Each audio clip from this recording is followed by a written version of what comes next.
tardes, hoy viernes 15 de enero, bienvenidos un día más al espacio de la entrevista aquí en Biosfera Televisión. Hoy terminamos la semana con la presencia, en este caso, del senador por la isla de Lanzarote y La Graciosa, Manuel Fajardo Palarea. Muy buenas tardes, senador. Buenas tardes, Paula. Y gracias por estar en una nueva ocasión con nosotros. Un placer. Bueno, le preguntaba fuera de cámaras y le vuelvo a preguntar, ¿no? ¿Cómo está? Básicamente, imagino que afrontando la situación con bastante preocupación, ¿no? Con mucha preocupación. Yo creo que como la gran mayoría de los españoles, las españolas, los canarios, las canarias y todo el mundo, ¿no? Con gran preocupación, vista la deriva que está tomando la pandemia y los efectos desde el punto de vista sanitario y desde el punto de vista socioeconómico. Y muchos efectos colaterales y tangenciales a los que a lo mejor no les damos la importancia que tienen. Hablábamos fuera de cara del tema de cámara, el tema de las personas mayores, el tema, aparte de las residencias, el tema de personas mayores que viven en sus casas, ahora con las prohibiciones de poder recibir personas en las mismas, sean allegados o no sean allegados, el problema de la soledad no querida. O sea, esta pandemia ha puesto al descubierto, bueno, las carencias que desde el punto de vista social soporta no solamente el Estado español, sino el resto del mundo. Y preocupados, pero a su vez hay que tener la esperanza y hay que ser proactivo y positivo para ver si los resultados de las vacunas que están en este momento suministrándose por las diferentes comunidades autónomas y por el Estado y por el resto de países van teniendo sus frutos y por tanto vamos superando lo que es esta maldición casi bíblica, ¿no? Se podría decir, que tenemos como consecuencia de esta pandemia. Pero hay que ser realistas, quedan, lo dicen todos los expertos en esta materia, que nos quedan semanas o meses muy duros hasta poder ver la luz. Pero no hay que perder la esperanza porque yo creo que una de las secuelas o de las consecuencias más grandes que puede tener esta pandemia, aparte de lo que son las consecuencias desde el punto de vista de la salud física, es también el tema de que podamos caer en una pandemia de desesperanza, de desaliento, que termine provocando algún estallido de carácter social, ¿no? Desde luego, los efectos psicológicos también, ¿no? Que son muy importantes.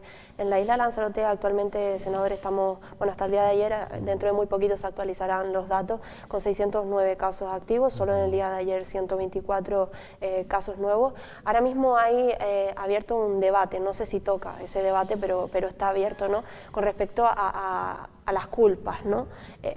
Ahora mismo se habla de que la gente ha tenido un comportamiento irresponsable, la gente echa la culpa a las administraciones.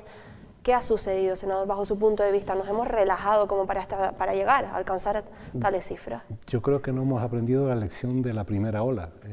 En la segunda ola parecía que íbamos a aprenderla y ahora en esta tercera, pues ya se puede hablar de tercera ola, pues hemos constatado que efectivamente. Hombre, en estas situaciones siempre lo fácil es intentar buscar un culpable. Yo creo que todos tenemos una corresponsabilidad. La parte de la dirigencia política, tanto a nivel estatal como a nivel autonómica, y sobre todo nosotros mismos, porque es un tema de responsabilidad personal. Se advirtió por activa y por pasiva que había que tener mucho cuidado con los contactos que se tenían, que había que tener mucho cuidado con el número de personas que se reunieran, que había que tener todas las precauciones posibles para poder saber con quién te reunías, a su vez hacer como una especie de itinerario de aquellas personas con las que tú te reunías antes de producirse la reunión. Bueno, pues por lo que sabemos, por diferentes fuentes de información, que incluso revelan las propias personas que han sido afectadas, pues quizás no se han guardado todas las medidas de seguridad que se tenían que haber guardado. Pero yo creo que no es que toque o deje de tocar, el tema es que debemos de aprender de la lección que nos está dando esta pandemia y debemos de intentar asegurar, como estábamos hablando antes de empezar la entrevista, debemos de guardar las medidas de las distancias de seguridad, debemos el uso de la mascarilla, es totalmente imprescindible y debemos, después de guardar esas recomendaciones, no se puede hablar de obligaciones, en algunos casos lo son, para intentar evitar esa expansión que es exponencial, no solamente en España, sino en muchos países. Date cuenta que hay muchos países cuyos dirigentes se podría calificar casi de negacionistas, que le daban poca importancia, incluso casi que se reían, incluso estigmatizaban a los que seguían las normas de seguridad. Pues mira lo que está pasando en Brasil, mira lo que está pasando en Estados Unidos. Y luego se ha dado una serie de circunstancias, una especie de tormenta perfecta, que bueno, es muy difícil de combatir, ¿no? Parece anecdótico, pero bueno, la propia Filomena y todos los efectos que han tenido en diferentes comunidades autónomas, pues ha hecho que todo esto se agrave, ¿no? Se agrave no solamente desde el punto de vista sanitario, se agrave también desde el punto de vista socioeconómico. Luego, cosas que están pasando, estamos viviendo una época muy convulsa, ¿no? Y revuelta. Lo que ha pasado en Estados Unidos, que parece que nos queda muy lejos, pero es que no nos afecta directamente, porque claro, estamos hablando de la primera potencia mundial. Bueno, yo quiero ser positivo, quiero ser proactivo y creo que de esta vamos a salir, y lo que sí preconizamos desde el Partido Socialista es que salgamos sin dejar a nadie atrás, y ahí debemos de centrar todos nuestros esfuerzos. Incluso si hay que volver a pedir de la Unión Europea, que visto la evolución que se está dando, si en su día la Unión Europea tiene que volver a hacer un esfuerzo desde el punto de vista económico, pues tendrá que hacerlo, ¿no? Porque los efectos, ya digo, sin ser pesimista, siendo realista, son incluso, yo creo que están desbordando las peores previsiones que se hacían en su día. Claro, es que le iba a comentar precisamente a raíz de eso que nos está diciendo, que claro, hay que mantener la esperanza, como bien dice, pero por otra parte hay que ser realista. ¿Están preocupados, senador, por no poder soportar o por tener dificultades para soportar los próximos meses? Y hablo de la situación económica, ¿no?, desde el gobierno. Claro que están preocupados no solamente el gobierno central, sino los gobiernos autonómicos, están preocupados los comerciantes, o sea, los empresarios, están preocupados los autónomos, están preocupados todo lo que es la masa de personas que trabajan en España. Gracias a Dios y gracias a las medidas que está adoptando el gobierno, tenemos la figura del ERTE, pero claro, ¿hasta dónde? Yo espero que concreten hasta el 31 de mayo como mínimo, pero es posible que haya que extenderlos incluso más del 31 de mayo. Por eso estoy hablando de que, más allá de que efectivamente Canarias va a recibir una fuerte cantidad de dinero, y si la comparamos con otras comunidades autónomas, aunque a mí no me gusta hacer comparaciones porque me parece que estamos en una especie de lucha entre comunidades autónomas dentro del mismo país, es cierto que va a recibir una cantidad importante con arreglo al número de habitantes que tenemos en la comunidad. Pero tendremos que tener también los mecanismos necesarios y suficientes para poder gestionar esos fondos y los proyectos necesarios para poder recibir esos fondos. No vaya a pasar que vayamos a tener que incluso no poder gastar esos fondos o tener que devolverlos. Claro. Por tanto, yo creo que es un esfuerzo colectivo que compete no solamente a los gobiernos, tanto central como autonómicos, sino después a gobiernos como el del Cabildo y a los propios gobiernos municipales.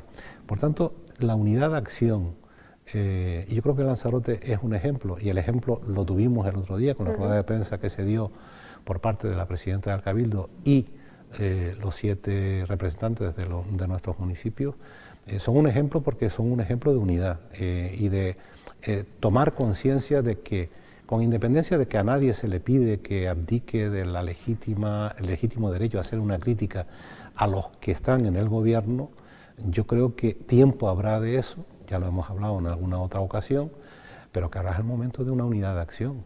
Solamente tenemos un enemigo o un adversario, y no es el político, no debería de ser el partido que está en el gobierno o el partido que está en la oposición, el único adversario que tenemos es el COVID-19 y contra eso hay que luchar. Con respecto a lo que acaba de anunciar, quiero preguntarle por dos asuntos. Primero, anunciamos el tema, o comentaba el asunto de los ERTE, que desde luego ha sido una herramienta pues fundamental, que ha desahogado muchísimas familias en toda esta etapa de crisis, especialmente en Canarias, pero claro, es lo que comentaba, ¿no? ¿Con qué músculo financiero cuenta el gobierno para soportar esta herramienta? Porque al final es un coste muy alto, han sido muchos meses, no sabemos lo que nos espera y sobre todo las condiciones, que no sé si, creo que de momento no se han anunciado. No, todavía están dentro de lo que es la mesa de negociación, sindicatos, patronal y gobierno. Yo creo que van a llegar a un arreglo como han llegado en otras ocasiones. Siempre hay matices y dentro de las negociaciones pasa eso. Creo que al final se llegará a un arreglo. Lo que me preocupa es lo que me estás preguntando, o sea, hasta dónde vamos a tener que estar con ese instrumento que de alguna manera sirve para paliar los efectos negativos desde el punto de vista socioeconómico de la pandemia. Y yo creo que la respuesta tiene que ser hasta cuando haga falta. Y por eso la implicación tiene que ser no solamente del gobierno estatal, sino de la Unión Europea. Y hay que, el otro día hablaba con un político de bastante significación y que ha tenido altas responsabilidades en el Estado y me decía que había que agradecer, entre comillas, la postura de Angela Merkel, porque sin Angela Merkel, sin Alemania del lado de aquellos que en su día propugnaron que se liberaran esos fondos europeos frente a los países del norte de Europa que no querían que se libraran esos fondos europeos de la forma que se han librado, difícilmente se hubiera conseguido. Bueno, pues yo creo que a lo mejor va a tener que llegar el momento en que Europa, como te decía antes, tenga que librar nuevos fondos para paliar esta crisis. Y yo creo que la Unión Europea está para eso, no solamente está para una única moneda y para lo que es lo que son las transacciones económicas entre los países que componen la misma, ¿no? La Unión Europea debe ser un mecanismo de solidaridad y esa solidaridad no puede dejar a nadie atrás. Efectivamente, eso le iba a comentar, ¿no? Que usted siempre ha traído a esta mesa que el objetivo pues del Partido Socialista no es esa frase de no dejar a nadie atrás. Yo imagino que será el objetivo de al menos de este año, ¿no? Debido a la crisis, las políticas sociales, ¿no?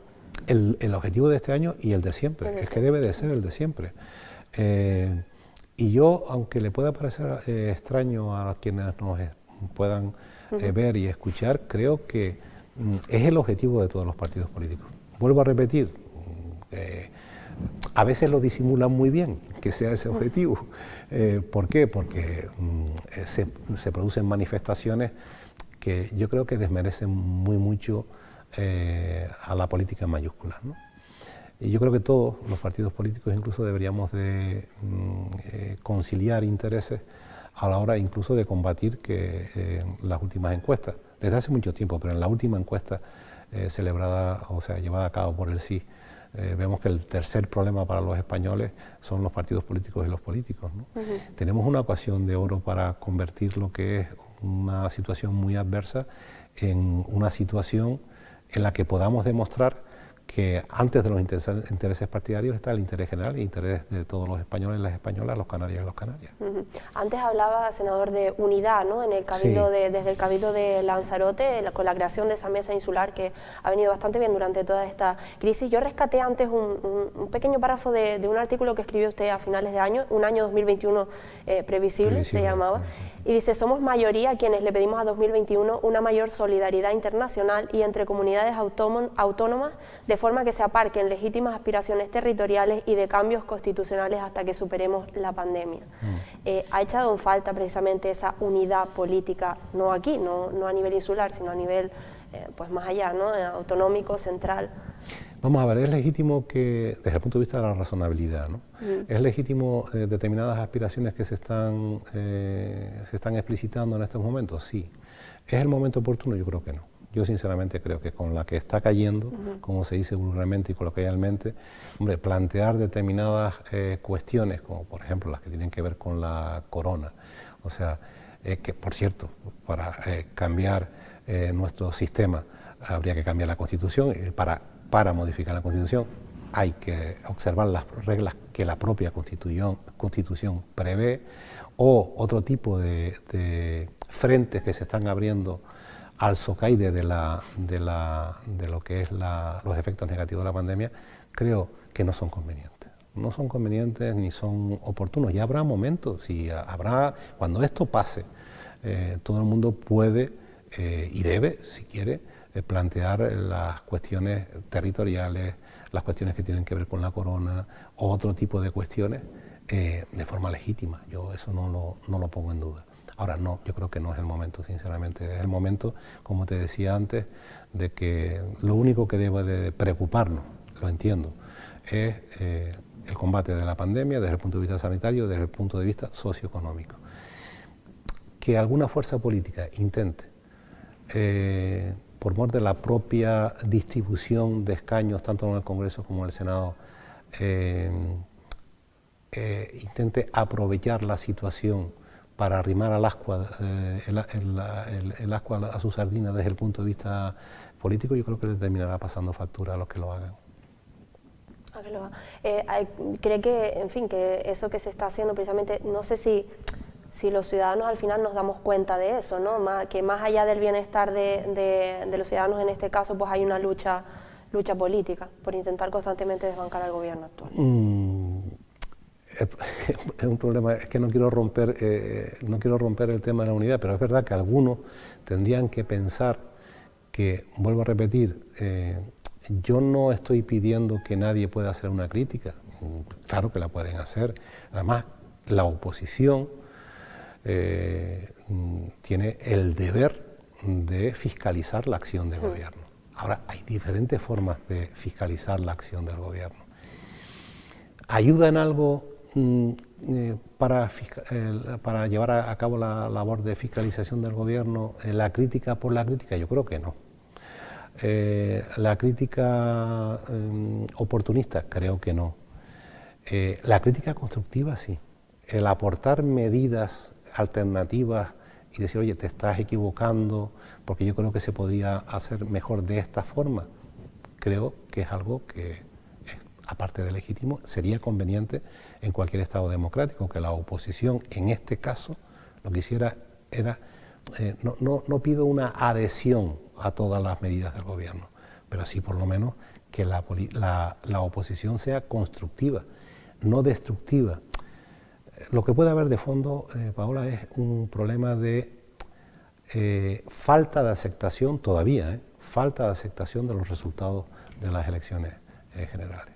Claro. Y hay algunos que no llegan todavía a aceptar que no han ganado las elecciones, y hay algunos que no llegan a aceptar que las ha ganado, en este caso el Partido Socialista, y que tenía el derecho, y así lo hizo, porque así lo consiguió, a conformar un gobierno. Y ya está. Si es que el mundo no se acaba en el 2023, y habrá elecciones en el 2023, y los ciudadanos valorarán y ponderarán qué es lo que ha hecho cada uno en sus respectivos papeles y juzgará. Yo lo digo por la gente que lo vemos de fuera, ¿no? Que no nos dedicamos a la política. Claro, yo creo que cada vez es más normal ese desapego, ¿no? a la política, porque luego vemos espectáculos, pues lo digo así, espectáculos a nivel, por ejemplo, nacional, como hemos visto, con la crisis sanitaria y económica en la que estamos inmersos, y al final pues no te queda de otra que decir, en fin, ¿realmente la política sirve para arreglar el mundo? No, el problema es que todo eso lo que hace es engrosar las filas del abstencionista. Por supuesto. O sea, de las personas que terminan diciendo, pero ¿para qué voy a votar yo? Pues si al final vote por quien vote, al final es que lo único que hacen es dar un espectáculo que se dan, que son lamentables tanto en el Congreso o en el Senado, que yo lo veo. Y muchas veces hablo con otros compañeros. Yo no sé por qué, me llevo bien con todas las fuerzas políticas, con los representantes de las fuerzas políticas que están en la Cámara Territorial, como es el Senado, y muchas veces hago esta reflexión, es que no sé si lo que se busca, lo que pasa es que todos tendríamos que hacer examen de conciencia, porque al final yo en el Senado he oído magníficos discursos, magníficos, y sin embargo lo que resalta muchas veces en los medios de comunicación es esa ocurrencia o esa frase hecha que a veces no deja muy bien a quien la pronuncia, pero sin embargo logra el titular, ¿no? Desde luego.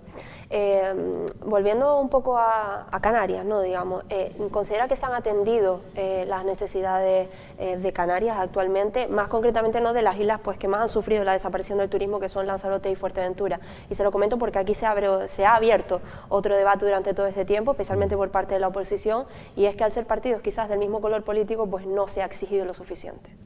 No, se ha exigido. Vamos a ver, yo lo defino de esta forma. Al final, en los presupuestos generales del Estado, hablo de la oposición, ¿no? Coalición Canaria y su representante en el Senado, del que puedo hablar, Fernando Clavijo, calificó los anteriores presupuestos, que tenían 80 y pico millones menos de los que tienen estos de ahora para Canarias, como los mejores presupuestos de la historia. Claro, si aquellos eran los mejores, estos son, no sé cómo calificarlos, ¿no? Difícilmente lo tiene para poder justificar una crítica fundamentada a estos presupuestos. Y en la otra fuerza política que está representada, el Partido Popular, bueno, lógicamente está en su papel, yo no lo voy a calificar más, pero la propia agrupación socialista Gomera hizo una serie de enmiendas que no fueron aceptadas en el trámite correspondiente procedimental desde el punto de vista de la aprobación de los presupuestos generales del Estado, pero sin embargo votó a favor de los presupuestos generales del Estado. Yo creo que son unos presupuestos generales buenos, y además no solamente hay que centrarlo en lo que son los presupuestos, hay otra serie de medidas que tienen que ver con la aprobación de planes especiales. Por ejemplo, en el plan de turismo que se ha aprobado, Canarias, como no podía ser de otra forma, por la incidencia que tiene el turismo en nuestro Producto Interior Bruto, va a ser la comunidad de España que mayores fondos reciba. Por tanto, yo creo que sí se está haciendo un esfuerzo por parte del Estado para intentar contemplar lo que son las especialidades y particularidades que tiene Canarias con respecto a los efectos negativos de la pandemia, por mor, como te decía antes, de que desgraciadamente nuestro Producto Interior Bruto depende muchísimo del turismo, y a ver si aprendemos de esta lección y hacemos realidad una cosa de la que siempre hablan los políticos, que es la diversificación de la economía canaria. Y yo creo que en líneas generales se está haciendo un esfuerzo. Y ahora me vengo a Canarias y también le pedimos, y soy un firme defensor, de que el gobierno de Canarias tiene que tener un tratamiento especial para Lanzarote y Fuerteventura, por lo que ya hemos explicado en más de una ocasión, porque Lanzarote y Fuerteventura están más afectados que el resto de las islas, porque nuestro Producto Interior Bruto insular tiene mayor peso del turismo que, por ejemplo, en La Palma, en La Gomera, o en Tenerife, o en Gran Canaria. Se ha adelantado usted mismo al asunto de diversificar la economía, ¿no? Que es un asunto que tanto hemos hablado durante tantos años y que parece que luego siempre volvemos al final a acomodarnos. Bueno, usted mismo ha logrado que en el Senado se aprueben las medidas de, digamos, de ayuda a la agricultura, ¿no? Sí, bueno, nosotros hemos conseguido varias cosas. Siempre que tú logras un avance, porque esto hay que explicarlo, por ejemplo, en la modificación legal que se va a hacer, tiene que ver con las organizaciones de productores de hortalizas y de fruta. Obviamente, al entrar en las islas pequeñas, que ahora ya no van a tener que cumplir con determinados condicionamientos que era imposible que cumplieran por el propio volumen de comercialización que tenemos en Lanzarote, pues esos fondos habrá que repartirlos entre más. Siempre, cuando consigues algo para las islas no capitalinas, pues bueno, puede ser que siempre haya alguien de isla capitalina que no le guste que lo hayas conseguido, ¿no? Pero bueno, por eso la solidaridad no hay que predicarla solamente con respecto a Europa, ni solamente con respecto al Estado español. Mirarnos nosotros mismos. Sí. Hay que mirar con la solidaridad también interinsular, de eso hablaba también en el artículo que acabas de mencionar. Bueno, y hay otras cosas en las que estoy trabajando, que tienen que ver la última vez que me reuní, que tuve reunión, porque sabes que incluso hasta en las reuniones de carácter presencial están bastante limitadas con miembros del gobierno. Estuve reunida con la directora general de la Guardia Civil, estuvimos hablando del tema de la Graciosa, el tema de Playa Blanca, el tema de los efectivos. Todavía estamos recuperando estamos con la tasa de reposición de los 14.000 efectivos de Cuerpo y Fuerza de Seguridad del Estado que por mor de la crisis del 2009 en adelante se destruyeron, por llamarlo de alguna forma, esos puestos, ¿no? Estamos con el tema de la sal marina, que es un tema que lleva muchísimo tiempo intentando conseguirse que la sal marina pase de la legislación de minas en la que está actualmente. Por cierto, algún miembro del gobierno incluso se sorprendía, y pase a estar regulada como dentro del sector agroalimentario, que es donde debería de estar regulado. Aunque el contrato acaba en marzo del 2022, estoy intentando asegurar, para no estar dependiendo de que cada vez que acabe el contrato haya que estar negociando con las navieras para que la línea marítima, que es Cádiz, Gran Canaria, Tenerife, que de facto es Cádiz, Lanzarote, Puerto del Rosario, Gran Canaria, Tenerife, Santa Cruz de la Palma, pasa a ser de obligación de servicio público, pero que lo sea, que no haya que estar esperando a la finalización de ese contrato. Y me podrás decir, oye Manolo, pues te estás adelantando porque es marzo del 22, cuanto antes se haga mejor, y cuanto antes lo podamos asegurar mejor. O el tema, hace poquito, en el mes de diciembre, no sé si lo sabes, aquí no se podía descargar pescado fresco en este muelle. Ya el muelle de Lanzarote, de Arrecife, los mármoles, ya es un muelle que ha sido incluido dentro de la legislación donde se puede descargar pescado fresco, pero no debemos contentarnos con eso, y debemos intentar, y en eso estoy también, bueno, que se reconozca un punto de inspección fronteriza. Ahora se llama de otra forma, un PIF, pero para que nos entiendan todos los que nos puedan ver y escuchar, animal, con lo que ello supone para lo que es la economía de Lanzarote, para el muelle de Lanzarote. O sea, parece ilógico que en el pleno siglo XXI las mercancías animales tengan que pasar primero por Las Palmas para venir a Lanzarote, con el doble costo que esto supone, ¿no? Hay muchísimas cosas en las que, bueno, estamos trabajando, en este caso estoy trabajando, y tengo que decirlo con la ayuda en este caso de la Cámara de Comercio, que está haciendo una labor coadyuvante en cuanto a, desde el punto de vista propositivo, que me ha dado diferentes expedientes para que logre o intentar lograr esos objetivos, y con muchos colectivos sociales que, bueno, te trasladan sus inquietudes y sus problemas, ¿no? Más allá de que, aunque tú sabes que la figura del senador, la misión es legislar, como Cámara de Segunda Lectura, como se llama, eso no impide para que haya muchas personas que te planteen problemas particulares que tienen que ver con decisiones que haya que adoptar por diferentes ministerios, de los cuales también me tengo que hacer eco, ¿no? Aparte de que hemos aprobado, la gente no lo sabe, un código de conducta nuevo que obliga, y yo creo que iba haciendo hora, incluso ahora a los senadores, a comunicar a la Cámara cuando tú te reúnes con algún grupo que se pueda considerar lobby, tienes la obligación de comunicarlo. Creo que es muy importante que, a pesar de la situación en la que estamos, ¿no?, pues se diga, ¿no?, y se puede decir que se sigue trabajando en todos esos aspectos que también ayudan al final muchísimo, en muchísimos aspectos a la isla, ¿no? Creo que es fundamental. Es la obligación, es que nosotros no podemos parar. Mira, ayer tuvimos una reunión, los senadores canarios y de Baleares, no teníamos senador por sector de Melilla, pero estamos en contacto con representantes del sector de Melilla, porque tenemos, para que la audiencia lo sepa, se ha constituido por primera vez en la historia una ponencia sobre la insularidad. Y entonces, en esa ponencia de insularidad, el Senado va a ser una cámara muy potente por donde van a pasar, pues, representantes políticos, representantes de los sectores económicos, del sector sindical, para escuchar cuáles son las demandas desde el punto de vista de la insularidad. Y no solamente de la insularidad, me gusta hablar de la doble insularidad. Y eso es algo que se ha conseguido, ¿no? Al igual que hay una ponencia específica donde va a salir el tema también insular sobre el tema de inmigración, que, por cierto, es un fenómeno que, como hablamos la última vez que estuve contigo, Paola, no va a terminar, porque no es un fenómeno, es un hecho que va a seguir ocurriendo, ¿no? Y el Estado ahí, vuelvo a repetir, gobierne quien gobierne, y en este caso es el Partido Socialista quien gobierna, junto con Podemos, debe de actuar de una forma más contundente.